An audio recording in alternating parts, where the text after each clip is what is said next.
Hello and welcome to ListenABLE, or welcome back to ListenABLE. Usually this is the part where I introduce myself saying hello. I'm Angus O'Loughlin. I'm the able-bodied idiot with a curious mind on this podcast, and usually I would then throw to Dylan Alcott, who we all know and love, but today he's a bit sick. And we don't muck around with people who are sick in this studio, so as soon as he has a sniffle, we said don't bother coming into the record today, especially when we have such incredible guests as well, and we want to have worthwhile, loving, beautiful conversations. And today, I'm so excited to have the guest sitting across from me. Would you like to introduce yourself? Hi, my name's Amy. I'm 26 and recently moved to Melbourne from Perth. I'm a small business owner. I have a digital marketing agency called Prioritised Digital. And then when I'm not working, I'm into horse racing, and I'm also an Instagram content creator. What a great introduction, Amy Evans. Thank you so much. And Amy, this podcast, especially if I identify as being able-bodied, needs somebody with a disability. Is that something that you associate yourself with? Yes, absolutely. And what is your disability? So I have Nemaline Myopathy. Yep. It's a rare genetic condition, and there's about 40 people in Australia that have this condition. So a very rare condition, 40 people in Australia. A couple of questions as soon as I read that. For one, do you know most of the 40 people in Australia with this condition? Well, I have a twin sister. Yes. So she has the same condition as me. And yeah, I know probably about 10 people in You know about Australia. 10? Yeah, there's one in Victoria that also plays power chair football with my sister, so I know him. And yeah, 3 people around Australia. Okay, and so it's a genetic what's it, disorder? Is that Condition. Condition, great, because I don't like the word disorder. Is it one of those genetic conditions where, you know, your mum and dad both had the gene that, you know, came together to, you know, pass down the condition? Is that how it works? Yes. I'm not a geneticist. Yes, so mum and dad are both carriers. This condition can either come from a carrier, so mum and dad are both carriers, or it can randomly mutate. Yep. It's pretty funny to say. I have one of the most common forms of Nemaline Myopathy, because we have the gene identified, which is also very exciting for medical research. I love that you have the most common out of 40 people in Australia. So your sister has it as well. You mentioned she plays power chair football. Is that correct? Yeah. So Rebecca, she's on the Australian team for power chair football, and Superstar. They just got back from the World Cup in Sydney, where I went to support her. So that was very exciting. So you're 26. How old's your sister? I'm 26. We're twins. You're twins. Yes, I'm 2 minutes older. Okay, you're the older sister. How was it like growing up? With obviously you know nothing but life with disability, but if you could take me through, like, you know, your memories of growing up, and you're in a electric chair, a motorised chair today. Were you ever in a push chair? Were you, walking at one point? Yeah, take me through. Yeah, so I was more mobile when I was younger. I got my first electric wheelchair when I was about it was in pre-primary in school. They came out to the school and we had driving lessons on how to drive our first wheelchair. Yeah. And I think having a disability, being born with a disability is somewhat easier in a way, because I don't know life any different. And growing up, parents were always very supportive. Whatever I wanted to do, they supported me 100%. And it was playing the violin, which I don't know who thought that was a good idea, because I was a terrible player. But they supported me either way. Pretty much, I thought I had a normal childhood. Were you able to share and talk about your disability together? Was that I'm sort of wondering about the parallel, which obviously you don't have the experience of, but you're not going through, your changes in your body alone. Was that a support system for you with your sister? I think having a sister with the same disability definitely gives you that support network. And I guess there's no resentment towards each other, because we're going through life together. It's not like one of us had a better life or anything. We're very close, so we're definitely a team unit. And so what were some of those moments growing up together that you did lean on each other? Were there conversations that you had where I'm going through this and you could reciprocate? What kind of support were you giving each other at the time? I don't think I could necessarily pinpoint what is that moment that we always leaned on each other. Yeah. that we definitely have our strengths and weaknesses, and we're like each other's yin and yang. And she's very knowledgeable in areas like the NDIS, for example. So she was able to support me when I was applying for moving to Melbourne and all the extra funding that was coming through that. And I'm the emotional one out of the two of us, and she's the level-headed, practical person. So we definitely lean on each other in those ways. Yeah, complement each other. So you've got a ventilator on today. Can you talk me through what the ventilator does and how long you've worn it for? And is it 24/7? How does it work? So it's a VPAP, so kind of like a CPAP that people wear when they have sleep apnea. But this is a VPAP, so it's 2 different levels. So it's kind of like an automatic alarm, and then it breathes in for me, and then it breathes out, because as a result of my muscle weakness, my lungs are not as strong as an able-bodied person.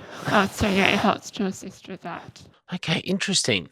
So that's a great way to put it, like sleep apnea, because that kind of gives the visual of what people who are listening to this traditional podcast would be. But it does the breathing for you. Yeah. So can you just take me through how that works? So it just so there's no oxygen involved in it. And it kind of just flows air in, which helps to inflate my lungs. And then it stops pressurising air in and lets me breathe out. Because often for people with my condition, it's not a lack of oxygen that's the problem, it's the carbon dioxide build-up. So that's what the ventilator helps with. So interesting. And it's 24/7, so Yeah. So I started using it when I was 20 years old. Wow. Yeah, just at night time. And then as I've gotten older, even though my condition is non-progressive, as I've gotten older, it's more for my body to do with. So I wear it 24/7 these days. Oh, wow. So interesting. So there is a oxygen supply. So you have like with your chair, somewhere around your chair is a oxygen bottle. So there's no oxygen. No oxygen. It's just literally Literally just air. What do you find is the easiest and like the best and worst part about having a ventilator like that? Well, I guess, again, I don't know life any different. Growing up, we have a saying in my family that breathing is better. Because definitely growing up, having social media presence, I'm always very conscious of what I look like. And obviously, the ventilator is not always the most sexy, attractive accessory. Breathing, I'm just able to do more with my life. I'm less fatigued. So, it's definitely helped me. We're going to get into we can get into it now, but the racing or horse racing, huge passion of yours, even owning a race horse. But the fashion on the fields, what was the decision to get up on that catwalk and put yourself into that position? It's a bit of a funny story because I got into horse racing first, and then that's when I saw the ladies and the men competing on fashion on the field, and I absolutely love fashion. Fashion on the field is such a process that Rob and I do together, and the creative element of putting together an outfit. Definitely it was a bit scary at first. There was nobody in a wheelchair competing. So I definitely paved the way when it came to that. But I just love the whole process, and I'm looking forward to the Melbourne Cup this year. Once again, I'll be competing on that catwalk, and just breaking down those disability stereotypes. And that's, I guess, what I was speaking about. Did you find that when entering that competition, people were a little bit, and this podcast is all about breaking down the barriers. Did you find the people in that industry, which is, at times a little archaic in some of their ways, did you find that that representation was important not only to you but to others? I definitely think so. When I first started, there was definitely people couldn't almost see past the wheelchair. They got so distracted by the wheelchair that they didn't see my outfit. And then therefore I had to almost create outfits that were that little bit bigger, a little bit more eye-catching, so that people saw me and the outfit and not the wheelchair. That definitely attended and entering more times. I think this is my 4th year that I would have entered. People definitely now started to see me, my outfit, my personality, and not the wheelchair. How do you go with that? How do you go with people seeing the chair first? Because, we're obviously having a conversation, and for people who are just listening to this, they're just hearing your story.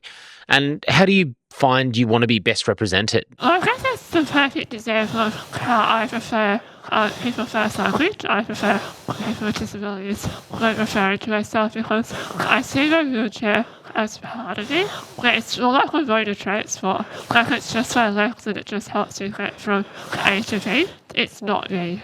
So in that same vein, do you find it difficult that people can't get past the chair, if that makes sense? Or I'm asking, I guess, do people treat you differently at first at least because you are in your chair or your mode of transport, but it's not who you are? Yeah, I definitely think people sometimes have a set idea in their head. But also, I really think people are sometimes afraid of saying the wrong thing. And then they just really don't know what to say, so they don't say anything at all. And yeah, I definitely think society is a lot better these days. We have some very funny stories of how people have seen a disability and not known how to react. What's accessibility like around a race course? I go down to Flemington. I mean, I haven't been in years. I'm not a huge race guy myself, but what's it like for you in the chair? Because, we're talking about essentially grass and, if you walk along it's very, some parts I would imagine quite inaccessible. Yeah, I think it definitely depends on what race course you go to. Some race courses are definitely more accessible than others. It just depends on how old the infrastructure is. Because racing is like hundreds of thousands of years old, so some of those buildings are like heritage listed and they're not accessible. So I think the thing that makes it most accessible is the people, because they always try to do whatever they can to make sure that I can get around to be involved. Nice. What about, so horses, my mum went to this retreat on the Gold Coast and part of her was like a wellness retreat and horse therapy was part of that. Is there any sort of, what do you get out of your relationship with the horses? Is there anything that does, bring that sense of calmness, or what is it about horses? I can't necessarily pinpoint that horses are definitely my happy place. You ask any trainer that I've been involved in, and I just love going down to the stables and just sitting with the horses. I always feel like animals know that you have a disability, because usually on a racehorse they're like 500, 600 kilos, and they're always so gentle around me. Yeah, they like to give lots of cuddles, and I'll take it any day of the week because, I just absolutely love it. Love it. Have you noticed anything between generational difference? So have you noticed,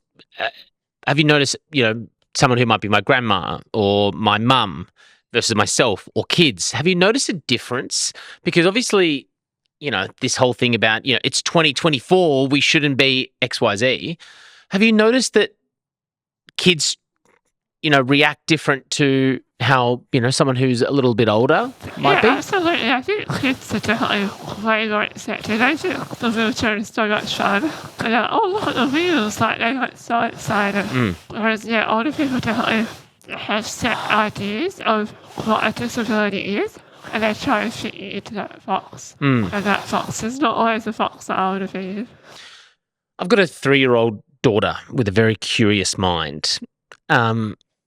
Amy, if you were to give me some advice for, let's say she points out your wheels, no dramas, how would you like me to educate her or speak to her in your particular circumstance about letting her know about, what disability is? I guess you could just kind of say, well, some people can't walk, so they use wheels to get around, just like you use a tram or a bus or a different form of transport. Like everyone gets around life using different methods, and for some people that's a wheelchair.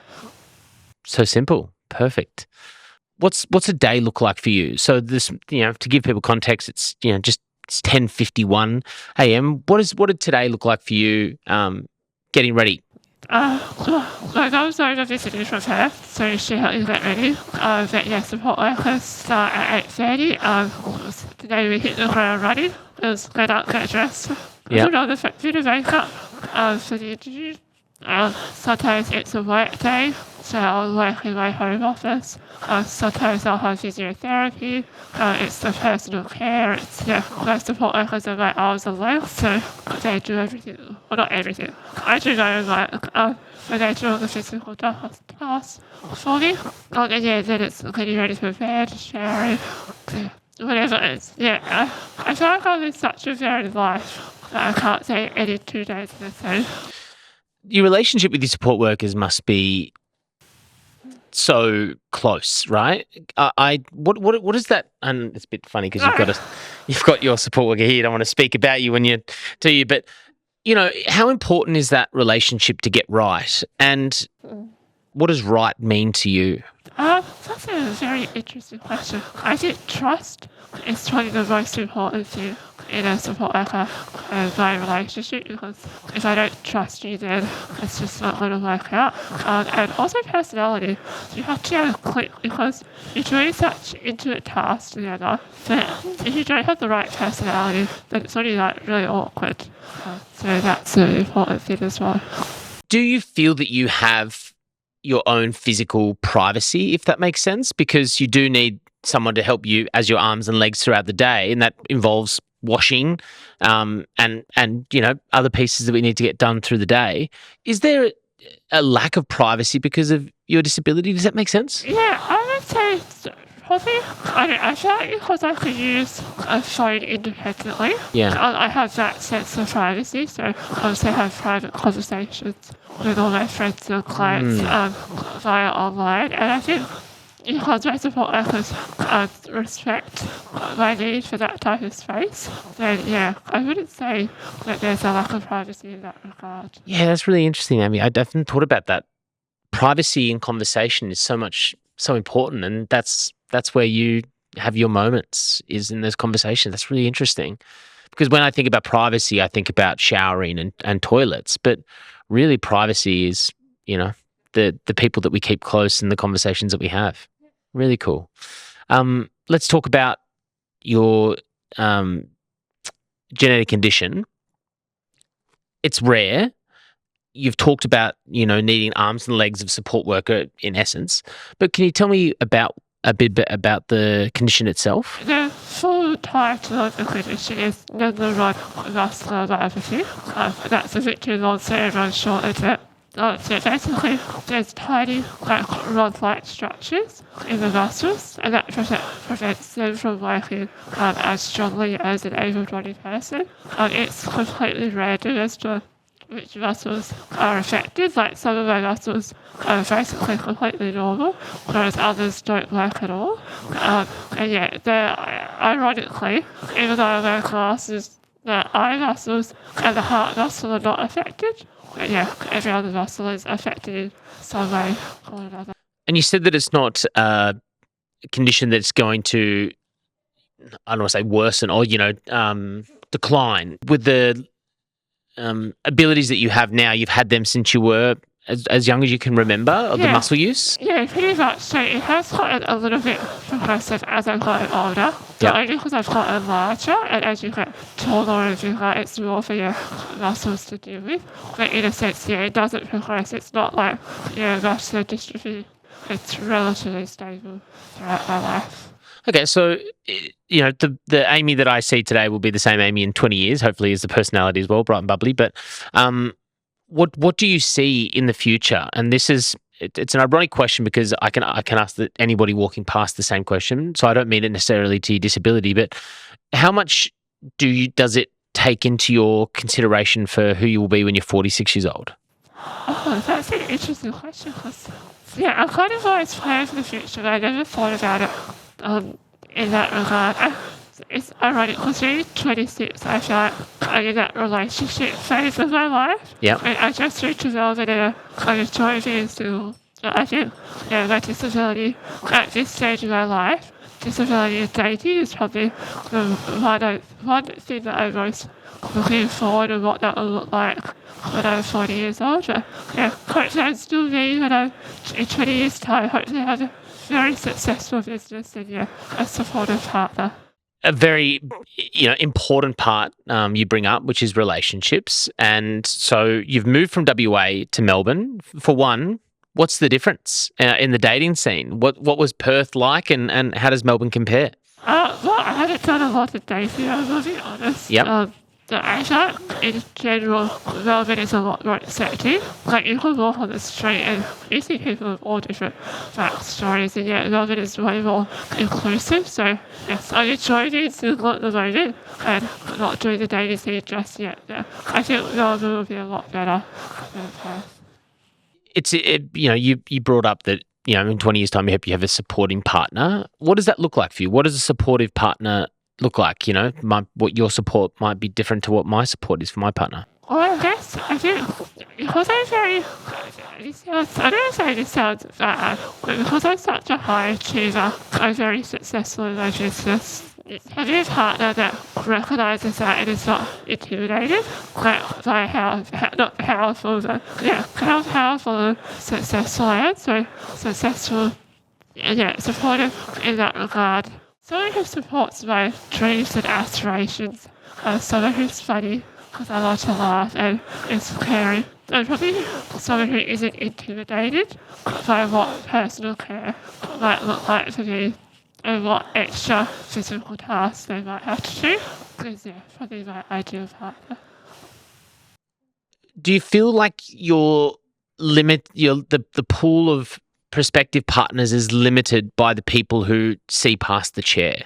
Do you think the chair, you see it as a mode of transport, so do I. It's the person in the chair that matters, but what's the pool of people who aren't willing to go beyond the chair, and how forward are you about your disability if and when you decide to get into the dating scene? Well, I guess I'm very forward about my disability. It's all over my Instagram. It's not like you're going to hide a wheelchair in your photos, so I don't Photoshop it out or anything. Yeah. I am very forward. Don't hide it, because if you don't accept the chair, then why be in my life? Because it's a part of who I am. So I definitely don't hide it in that regard. In terms of whether people see past it, I guess if they can't see past it, then that's their loss. Because it's no reflection on myself. It's just their problem, not mine. So if they can't see past it, then I probably don't want them as a partner because they're not the right person for me. We wrap up our conversations, Amy, with a question called the Bowl of Uncomfortable. So the Bowl of Uncomfortable is a question that's been sent in by somebody. Now, this isn't particular to you, Amy, but it's a question I've had on the list for about 3 weeks. And I wonder if you could answer it. This comes from an anonymous person. I don't know if they wanted to be anonymous, but I'm just going to keep them anonymous for their own sake. It says, I refuse to get the vaccine, presuming COVID, and my brother-in-law refuses to be around me. He has a disability. Why should I have to compromise my beliefs for people with disability? Oh, this is a tough one. Because honestly, not going to lie, very pro-COVID vaccine. I've had to 6 up to date now because honestly, I have a lot of conditions that will make you very vulnerable to conditions like COVID. And I would say that getting the vaccine is definitely your choice. I'm not going to say that you have to do it, you don't have to. But if you're not going to do it, then at least look at other measures that you can do to help prevent the spread of COVID, whether that's wearing a mask or just not going out when you're sick.